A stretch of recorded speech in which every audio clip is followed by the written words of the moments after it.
নমস্কার, জয় হনুমান, জয় হনুমান।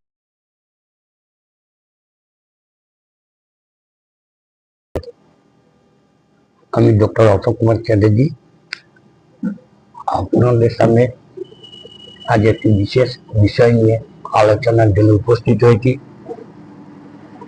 যে আলোচনাটি বিশেষত মায়েদের তার শিশুদের নিয়ে চিন্তার কারণ, সেই ব্যাপারে কিছু বলবো।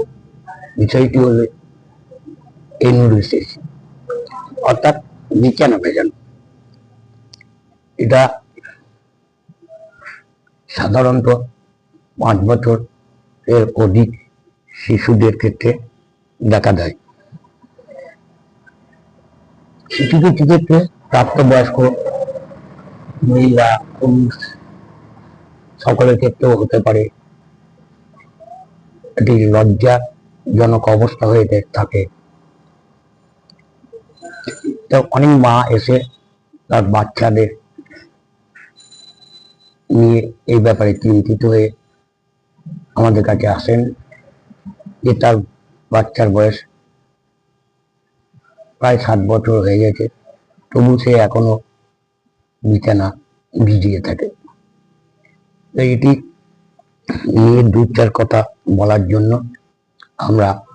আমি আজ একটি আলোচনা করছি, যেটি মনোযোগ সহকারে শুনলে হয়তো আপনার এই শিশুকে নিয়ে যে এই চিন্তা থেকে কিছুটা মুক্ত পাবেন বলে আমি আশা করছি। এনুরেসিস কি? এনুরেসিস হলো সাধারণত বিছানা ভেজানো, ঘুমের মধ্যে অনিচ্ছাকৃত ভাবে প্রস্রাব করে ফেলা। এটিকেই বলা হয় এনুরেসিস। এটি এমন একটি অবস্থা যে শিশুদের মধ্যে 5 বছরের পর থেকে প্রাপ্তবয়স্কদের মধ্যে দেখা যেতে পারে। এটি একটি শারীরিক এবং মানসিক কারণেও হতে পারে। শারীরিক কারণের মধ্যে হচ্ছে মূত্রথলির ধারণ ক্ষমতা কম বা মূত্রথলি ছোট হওয়া, অতিরিক্ত প্রস্রাব তৈরি হওয়া, মানসিক চাপ, কোনো ক্ষেত্রে জেনেটিক বা বংশগত কারণও হতে পারে। এই চিকিৎসায় চিকিৎসা কি হবে না, আচরণগত থেরাপি, ওষুধ এবং বিশেষ নাইট ওয়্যার ব্যবহার করা। এই এনুরেসিস হচ্ছে 1 নম্বর হচ্ছে নিশাচর এনুরেসিস বা নকচুরাল এনুরেসিস বলা হয়, যেটি রাতের বেলায় ঘুমের মধ্যে বিছানা ভেজানো। ডাইউরিনাল, দিনের বেলায় অনিচ্ছাকৃতভাবে প্রস্রাব করা। প্রাইমারি, যে শিশু কখনো দীর্ঘ সময় ধরে 6 মাস বা তার বেশি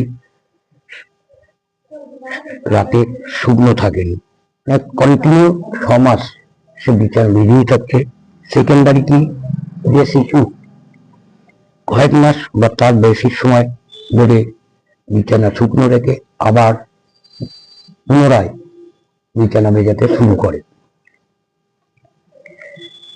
এর কারণ হলো অতিরিক্ত প্রস্রাব তৈরি হওয়া, মূত্রথলি ছোট হওয়া বা মূত্রথলির ধারণ ক্ষমতা কম, মানসিক উদ্বেগ, কিছু ক্ষেত্রে আবার বংশগতির একটা কারণ হতে পারে।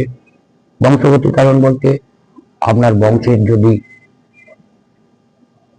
কেউ এই রোগে আক্রান্ত হয়ে থাকে তাহলেও দেখা যায়।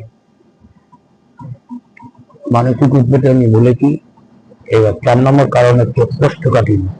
অতিরিক্ত কোষ্ঠকাঠিন্যের ফলে মূত্রথলিতে অতিরিক্ত চাপ পড়া এবং সবশেষে স্লিপ অ্যাপনিয়া বা নাক ডাকা। এর আচরণগত চিকিৎসা কি না আচরণগত থেরাপি। রাতে আপনি তরল জাতীয় খাবার কম খাওয়ান, অর্থাৎ ফ্লুইড জাতীয়। অ্যালার্ম থেরাপি বলে একটি চিকিৎসা আছে, যেটা বিছানায় প্রত্যাহারের সাথে সাথে অ্যালার্ম বেজে উঠবে। বিশেষ কিছু ওষুধ আছে। অন্যান্য কারণের মধ্যে কোষ্ঠকাঠিন্য যাতে না হয়, আপনার বাচ্চার মল যাতে পরিষ্কার থাকে, অর্থাৎ পেট পরিষ্কার থাকে, সেরকম ধরনের কিছু ব্যবস্থা নিতে হবে। যেমন সঠিক সময়ে সঠিক পুষ্টিকর খাদ্য, যা সহজ পাচ্য ও সঠিক পরিমাণ জল খাওয়াতে হবে।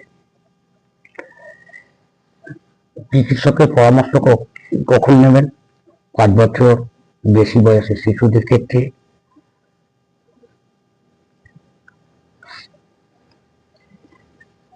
যারা 5 বছর পরেও বিছানা ভেজাতে থাকছে, দিনে প্রস্রাবের সাথে ব্যথা এবং প্রস্রাবের তীব্র বা ঘন ঘন চাপ অনুভব করে, এই ব্যাপারে আমাদের হোমিওপ্যাথিতে সুন্দর সুন্দর অনেক মেডিসিনের কথা বলা হয়েছে, যে মেডিসিনগুলো আপনার শিশুর মধ্যে